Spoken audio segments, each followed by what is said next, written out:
Welcome, one and all, to another edition of the Defo Show with Lubie here on the 5 Reasons Sports Network, brought to you by Water Cleanup of Florida. It is wintertime, but that doesn't stop the waters from coming, and it doesn't stop leaks from surfacing. What does stop them from surfacing, and what does stop them from getting worse, is Water Cleanup of Florida.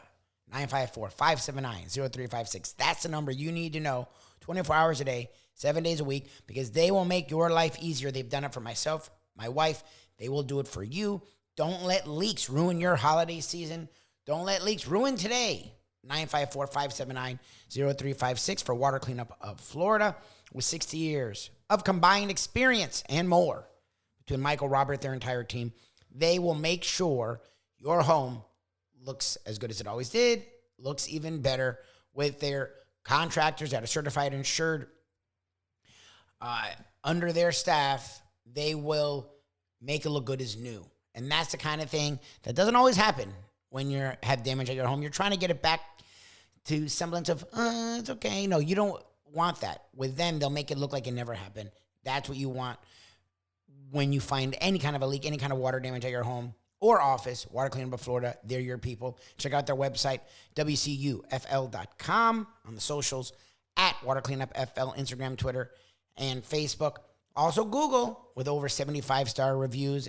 Take my word for it. You can, but that also will give you a little peace of mind. Call them, 954-579-0356, for any issues with your home or office when it comes to water damage, possible damage. If you have the schmutz, they have the guts. The Miami Dolphins, 3-game losing streak, but it felt a little different this Saturday night. We talked about it with TRony Segreto today on the Defo Show with Lubie on the 5 Reasons Sports Network. Tale of two cities, Buffalo and Miami, and it was at one time just a heated rivalry, and I was kind of reminiscing a couple of times this week. I used to love this when we would be on the radio on WYOD 6 to 8, and we would simulcast before a Buffalo-Miami game a couple of times a year with a Buffalo radio station that carried the Bills.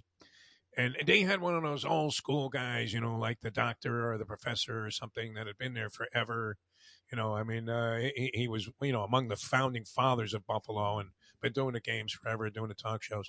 And the people would just call in and exchange insults about each other, which, you know, me orchestrating that, can you imagine? It was like I was conducting the Boston Pops. So I loved it. And it was a bitter rivalry. It really was. Now, that sort of dissipated, but it became a very important game, and the Dolphins, unfortunately, ended up on the losing end of it. They had played 2 really subpar games on the West Coast, which, you know, maybe one is explicable. The other, you start to think, well, I hope this isn't a trend. So, I don't know. I mean, they're 8-6 now. Looks like they're going to cover the 9 for the over-under for the season. Seem to be playoff bound. Looks like they have a good shot to win 2 of their last 3, maybe. Yeah. What did you think of what you saw? I loved what it. Listen, they compete. They played maybe the best team. I mean, it's either Buffalo or Philadelphia or Dallas. I mean, Buffalo, one of those Chiefs, 3. Philly, They're probably the Niners, best teams in the league. And it's pretty. Listen, it's pretty hard to beat Josh Allen. It's just hard. And I thought Tua handled it well. I thought the team handled it well. Again, I go back to. We need to keep in mind, we have a team that has literally been through how many coaches in the past 10 years? Yep. And how many different players have they cycled in and out? Yep. And you know, and philosophies also. And and schemes. philosophies. That's the thing that's forgotten. And styles and different, I mean, a whole different ways of thinking. And now they have themselves, you know, a head coach that everybody loves, who's trying to change the culture, who's learning the ropes of being a head coach himself. They're all growing up together. You know, they're literally growing up together. It's a family that just got together, a blended family. And how do we coexist? How do we make this work? And I think they have done an amazing job, much better than anyone could have ever imagined. I know everybody gets their hopes up, you know, oh, we're going to make it. We're going to make it. We're going to make it. You know what? Who's to say we're not going to make it? But I think we need to be realistic and understanding that we're going to hit those moments like we just did. I mean, it was a lot to ask this team to fly out west. They stayed out there for a week. They played two really hot teams that, one with maybe arguably the best, certainly defense that we've seen in a long time. Yep. And I think I like what I see from them, and whether they make the playoffs or not is not relevant to me. How they finish the season is relevant to me. And I think that they would have to finish. Well, that's the thing is they finish strong, they'll make the playoffs. And what I'm saying is they lost to Buffalo, but you know what? I didn't come away from that game getting upset and angry. It was like, man, they competed. Yep. They competed really. That was a good ball game. Yep. Yeah, it was a really, really good game. And I want people to keep in mind, there were days early in Shuli's years where we dominated Buffalo, and then then the pendulum swung the other way, and Buffalo with Kelly and Thurman, they just, and Bruce, they just dominated us. And now, it looks like they're when they have a guy like Josh Allen, man, I'm telling you what, he's remarkable. He is so much fun to watch. He's fun great, to watch. And in the true Segreto mold, I mean, every interview I see with this guy, I just can't help but like him more and more. Yeah, he seems like just a really, really genuinely good person all the way through, and he's like his level of humility sort of defies that ferocity that he plays with, especially when he's running the football, the aggressiveness, and just seems to say all of the right things. I'm looking, going, wow, this cat's perfect. Yeah, so, his teammates, and he has a little Jim Kelly in him, though. I mean, he's got a lot of. I was just going to say that, Defo. He's got a lot of Jim Kelly in him. They get the second coming of Jim Kelly. Amazing. He has no fear. He runs like a running back. He's a magician with his throw. And there's a little bit of that type of thrower where it's not always right on the money, but most of the time he's going to do something with the ball. I thought Tua acquitted himself very well in the game. McDaniel, my favorite aspect of that game was listening to the sideline interview with McDaniel as opposed to McDermott, who McDermott was like Jack Webb in the Drill Sergeant. He comes out, spits out a couple of meaningless and very abrupt cliches, and basically is looking at the poor woman that's the sideline reporter, and with his eyes he's telling her to go bleep herself. I got to go coach my team. And McDaniel goes off on this thing that you were thinking, wow, was that Nietzsche he was quoting? Yeah. Well, he's a Yale guy. He's an Ivy leader, man. He's listen. Listen. But see, that's a long answer. I mean, like, that went and touched on many areas and a variety of tangents, all to tell you that they may not stick with running the ball. Yeah, well, exactly. Well, that's my problem is, look, Tua was better. Waddle was better. Hill was better. Armstead looked better. The offense moved first. A top 5 defense, they were unstoppable. I mean, they moved the ball as well as they moved it the entire year.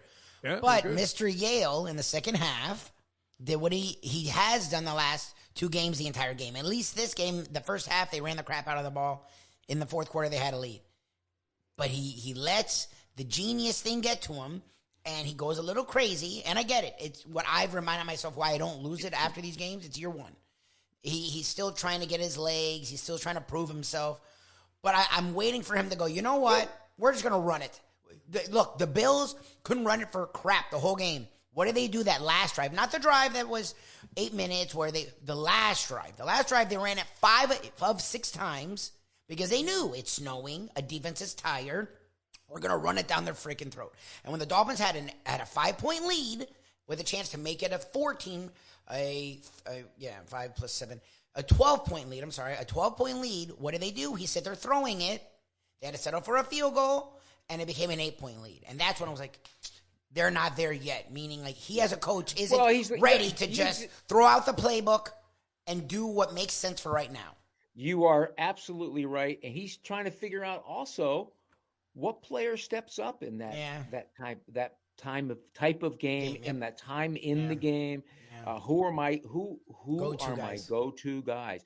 Who can execute the play when it's the critical time, right? I mean, again, we're going to go back to the great John Wooden. A great play is not a great play if the players can't execute it. Yeah. So he needs to figure out who those players are, and he needs to figure out what he can and can't do too. The great coaches will tell you they coach themselves and they will look at their own trends. and how do I break those trends? I think, we saw a lot of confidence being exhibited by the Dolphins, especially on offense in that game. And as you said, against a very good team. So I came away encouraged. I did watch the Green Bay game. I mean, any degenerate gambler will tell you that the team coming off a Monday night game and then traveling the ensuing week is usually dead meat. Yep. Worthy of considering laying even a substantial number of points against. It's 4 and a hook in favor of the Dolphins. Aaron Rodgers, I'm not sure what substance he is on. Better this weekend. He seems sort of, he's involved and yet he's completely detached. I guess. I feel the same way about Brady. Yeah, Brady kind of the same way. And you know what? I think for Rodgers there is. I may be wrong. I really may be wrong on this, but from the fandom standpoint, fans, okay, I want this clear, fans. I don't know how many people are feeling sorry for Tommy B. No. I just you're talking about people. I just don't know. Dolphin fans are not feeling bad for Brady. And some of the, for him to have left the locker room without showering and not talking to the media, is like, come on. He's like a little kid. Man, you're 45 years old. Grow up. You're 45. One of the more, arguably the most fabled quarterback in NFL history. Oh yeah. And at 45, with everything going for you, but I do believe that here's Ed Garcia. He's traveling to Colombia, and I'm not sure which country would rate higher in terms of being able to actually deliver on laying a curse on somebody if you went to the right people in the right mountains or whatever. But I believe Giselle laid a curse on Tom Brady. That third quarter, I'm watching it in stunned disbelief. Absolutely. As the Bucks, who had, and you're looking at the Bucks roster, it's not like they have gefilte fish on there. No, they still in the receiving corps. Yeah. No. So if you're going to do that short passing game, which Brady has excelled at his whole career and still has it for that, he's great. And they got the guys that can make all of these tough catches. And yet, that third quarter, he had like a pick, a fumble, some other atrocity. And before you know it, Cincinnati, which was doing nothing in this ball game, they're back in the game and in complete control. So here's the question: does Brady decide, okay, that's it, or does he say, I can't leave this as my last year of a legacy that I was? I think it only gets worse. I think he has to go. I agree. They're not going to get better. I agree. That team's on a I rebuild. agree. That team's in a rebuild. I agree. It only gets worse. The only thing he can do for his legacy now is go. Go. He should quit mid-season. He really should. He shouldn't even bother to play it out, even though in that horrendous division they're in first place and a playoff team right now. Greg Olson didn't mince his words. He goes, I'm just a play setter for when Tom gets done. Yeah. Oh, that's funny. Yeah. That's Plus, funny. what incentive does he has to go out there and play lousy football, losing football? I don't get it. Here's a trivia question to part with here. I saw this on TV, and I would have had the answer. Okay. Rex Ryan got the answer correct, and it makes perfect sense. This is Tom Brady's, I believe, first ever 8-loss season. Oh, wow. Really? Oh, that's okay. annoying. First ever 8-loss season. And the question was, what quarterback in NFL history had the most 8-loss seasons as a starter? Oh, Jesus. And if you think about it for a while, the answer, is sort of obvious, but, you got to think about it for a sec. What do you think, Tony? I have no idea. A great Hall of Fame quarterback? Yes. Oh, yeah. Of course, because he had to be around for a long time, to lose that many games. Namath. Is it Namath? I was going to say Namath. No, they didn't lose a lot. They didn't have a big. I'm just spreading out names. You're sort of in the ballpark, but I'm going to give it to you because we're running out of time. Yeah. Archie Manning was the answer. Oh, Archie Manning. Wow. Played a long time for lousy teams. I don't think that's about as obvious. You know what? You're absolutely right. I thought it was sort of obvious. Makes perfect sense. Vinny Testaverde ranks second in that category. Yeah, I believe that too. Yeah. Starting quarterback for 8-loss teams, the most. All right, Tony, you have a merry one. Merry Christmas. Happy Hanukkah. I hope everybody enjoys. Yeah, we're lighting candles here. And, their eggnog. I love egg. We love eggnog here, and What did you call it? Cocosito? Coquito is Coquito. Dominicans do it, Puerto Ricans do it. I know other Latin countries do it. Yeah. All right, Love you guys. We love really, you. really Drinking heavily. grateful Thanks, and Tony. thankful for you guys, and have a wonderful. Are you going to be Christmas in and an Hanukkah. orange jacket and be part of the Orange Bowl festivities? I will be there for the Orange Bowl game, and then be right back here for New Year's Eve. The Dolphins control their own fate, control their own destiny, and honestly, if they get a win this weekend and the right things happen, they could be in the playoffs as of this weekend. But to me, it's 3 winnable games. Look, the Packers are playing better. The Jets have played pretty well. The Patriots have played pretty well, except for that horrendous ending for their game versus the Raiders. If you're the Dolphins, these are 3 games, 2 at home, that you have to win. You started 8-3. Let's finish the season strong. It is year 1 for Mike McDaniel. And it's funny, as fun as he's been, as good as he's been, this team just feels different. He still shows signs of a first-year coach when, even if the run game's working, he's so intent on doing all the stuff he wants to do what works. Hopefully, he'll do that this weekend. I'm really excited to see what the Dolphins put together versus the Packers. The Miami Heat, tough night last night. They were on a 4-game winning streak. No Jimmy Butler last night. He's had some stomach issues. You had Hero, you had Bam. And they had a good first half. Had a lead at half versus the Chicago Bulls. Second half, not so much, as the Heat fall to the Chicago Bulls, 113-103. The Bulls seemed to be in disarray, had a war at halftime in their last game versus the T-Wolves. Didn't matter. The Bulls came out on all cylinders the second half. The Heat were not good. The Knicks are on an 8-game win streak, not what you want to hear if you're a Heat fan. They have seemed to find something. Hero and Bam have played really well. Butler was playing well. He had a stomach thing. He should be okay. We haven't talked a lot of Heat. I think they're not the championship contender they were last year, but I don't think they're as bad as their record. I think they're a 4-6 seed. I think you'll see them. We have seen some signs of life from Lowry and Oladipo. They're big 3, and Hero, Bam, and Butler have played really well. And, yeah, we have Cleveland playing well, and you have the Knicks playing well. I don't know what those teams are going to do at the end of the season. You saw this team be in a finals, be in a conference finals, go really far in the conference finals. I don't think it's what we want from the Heat. I don't think this is the year they're going to contend for the title exactly. But I think you've seen the kind of growth where they're going to be fun, and I think you're going to see some interesting things from them in the offseason for next year. But this year's still going on, and with the Heat, I never write them off. So I have them 4-6 seed right now. They could put it all together and make a deep run. The Bucks have played really great. The Celtics have played really well. The rest of the East hasn't. And the teams that have are the Cavs and the Knicks, and I don't trust them. So it's wide open outside of those top 2 teams for the Heat to find their way. And once it gets to the playoffs, this team is playoff tested. So I do look forward to what the Heat's most of the season, because we're not even through the first half yet. The Dolphins, again, big game this weekend versus the Packers. Packers did look much better this past weekend, did get a win. But it's at home. They're going almost cross-country. It's our weather. It's our stadium. And the Dolphins do need, this is a must-win. This is a win they need to have.